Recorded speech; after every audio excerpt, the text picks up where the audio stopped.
Pernah ngalamin gini nggak?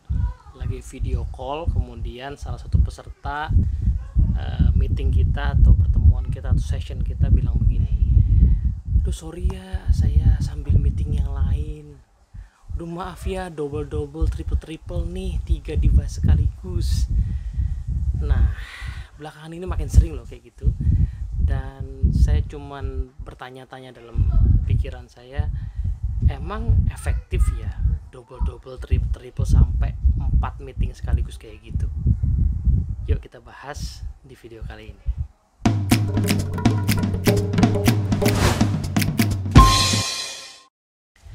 Oke, assalamualaikum warahmatullahi wabarakatuh. Halo teman-teman semua.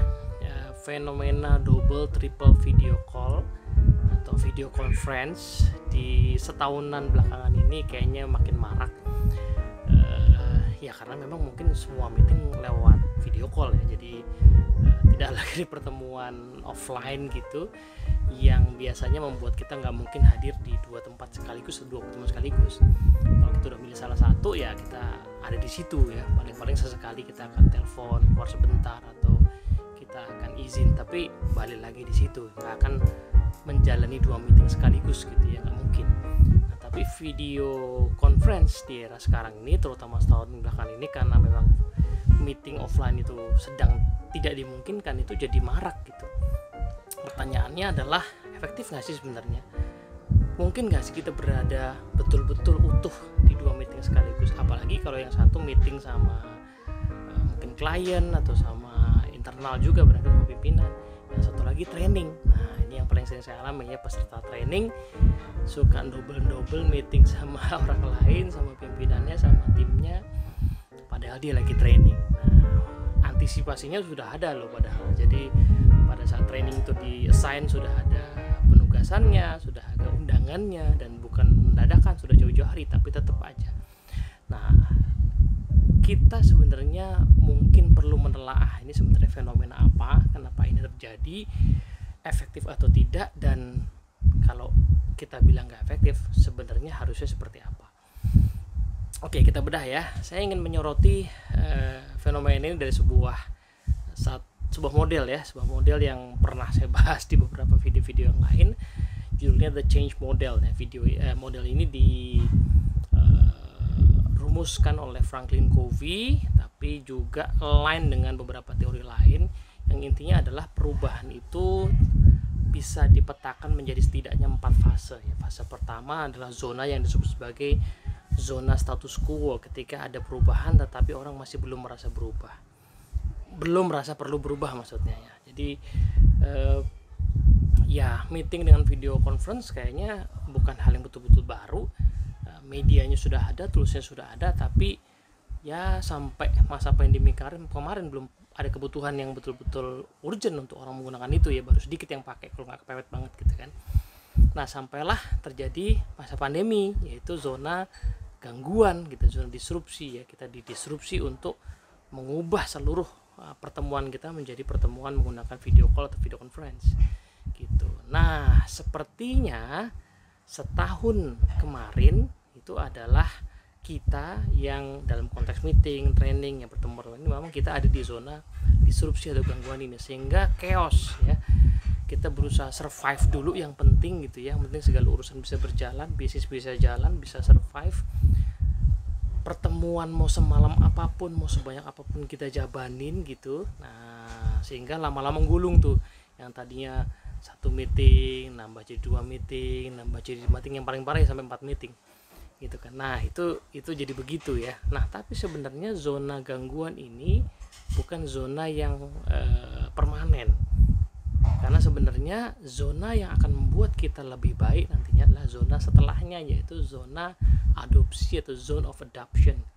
Zona adopsi adalah zona ketika kita sudah menerima kenyataan bahwa memang kita harus berubah. Jadi stres meeting lewat video callnya sudah lewat masanya. Harusnya kita mengembangkan keahlian-keahlian baru supaya pertemuan-pertemuan itu, atau bukan cuma pertemuannya, segala pekerjaan kita jauh lebih baik, yang nantinya akan mengantarkan kita justru ke zona yang keempat yang disebut sebagai zone of better performance atau zona kinerja lebih baik. Jadi masa krisis sekarang ini possible untuk membantu kita punya pola kerja yang lebih bagus, ya, punya cara melayani lebih bagus. Tapi syaratnya harus melewati zona adopsi. Jadi kalau saya memandang Vicon double triple itu adalah gejala-gejala yang tampak di zona gangguan, zona disrupsi. Dia tidak boleh sebenarnya jadi sesuatu yang permanen, karena kenyataannya manusia tidak bisa terlalu banyak ya fokus pada sesuatu.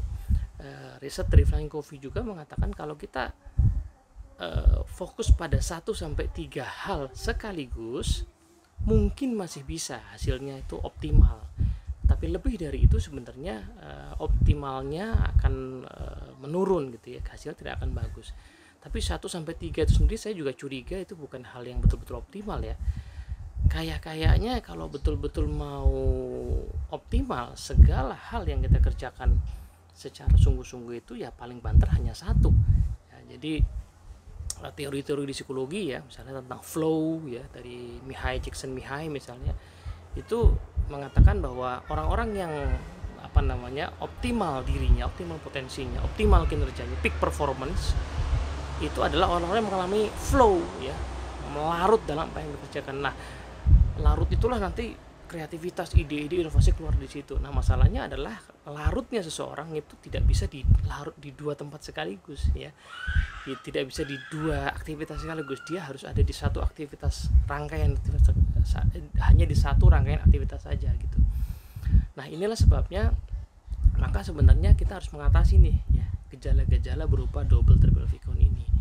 Ini tidak boleh kita biarkan karena hasilnya nggak akan optimal. Di samping ya kita juga ya nggak sehat ya, secara mental, secara fisik lama-lama nggak sehat juga gitu. Nah, terus apa yang bisa kita lakukan dong ya, kalau itu tesisnya, apa yang bisa kita lakukan? Pertama-tama sebenarnya kaidah awalnya balik kepada hal-hal yang sangat mendasar ya. Kita mesti menentukan dulu ya, apa sih sebenarnya tujuan-tujuan penting yang mau kita capai. Setahun adalah masa kita belajar ya, masa kita memahami ulang bisnis kita, organisasi kita, cara kerja kita, pelanggan-pelanggan kita, potensial market kita. Itu masa kita memahami ulang, sehingga harusnya tahun ini kita sudah bisa menentukan kita perlu meredirect fokus kita kemana. Kita perlu memprioritaskan ulang tujuan-tujuan yang mana saja. Itu harusnya kita ambil waktu di awal tahun 2021 ini. Nah, tujuannya supaya kita kemudian bisa menentukan meeting-meeting apa, pertemuan-pertemuan apa, aktivitas-aktivitas apa, pertemuan dengan siapa yang merupakan prioritas yang paling penting. Dan sisanya adalah prioritas yang kita kerjakan di sela-sela yang paling penting tadi. Sehingga yang paling penting ini kemudian kita perlu jadwalkan, masukkan ke dalam jadwal terlebih dahulu. Dan itulah momen yang kita harus flow di dalamnya, harus fokus di dalamnya.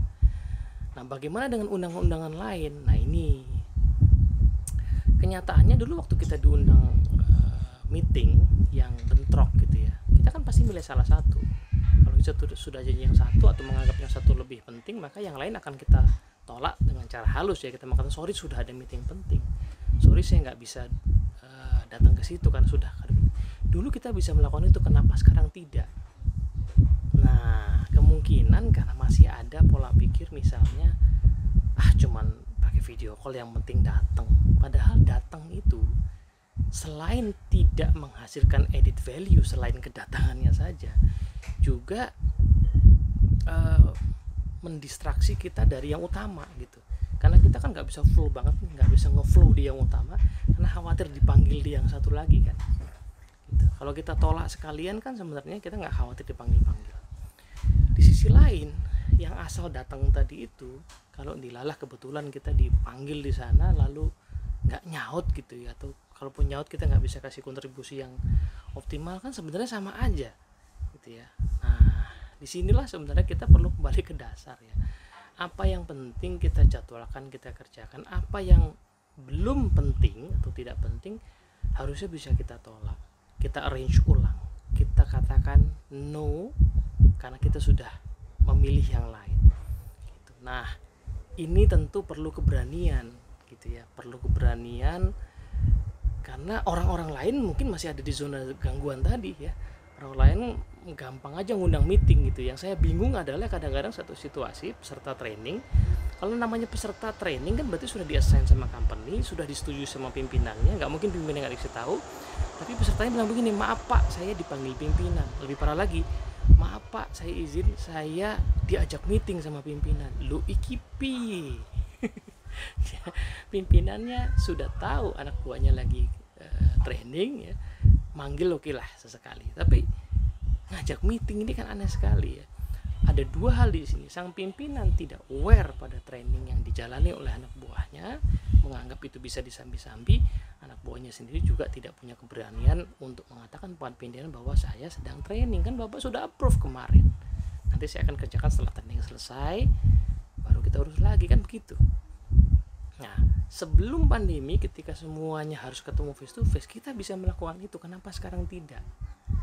Nah, jadi meskipun ya secara digital kita hadir, tapi buat apa kalau secara mental, secara fisik, secara emosi, which is itu yang dibutuhkan dari kehadiran kita sebenarnya, itu nggak hadir gitu. Buat apa?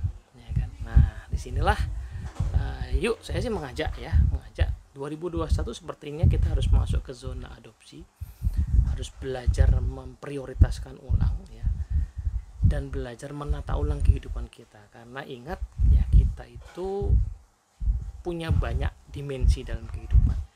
Dimensi pekerjaan ada, dimensi keluarga ada, dimensi pertemanan ada, yang semuanya memerlukan keutuhan kehadiran kita.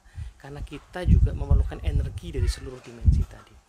Kalau meeting jam 10 malam sesekali mungkin oke, namanya lembur extra mile. Tapi kalau setiap malam, bermalam-malam dalam seminggu sehingga akhirnya sakit, itu sepertinya bukan extra mile. Itu mungkin tanda perlunya kita menata ulang hidup gitu ya.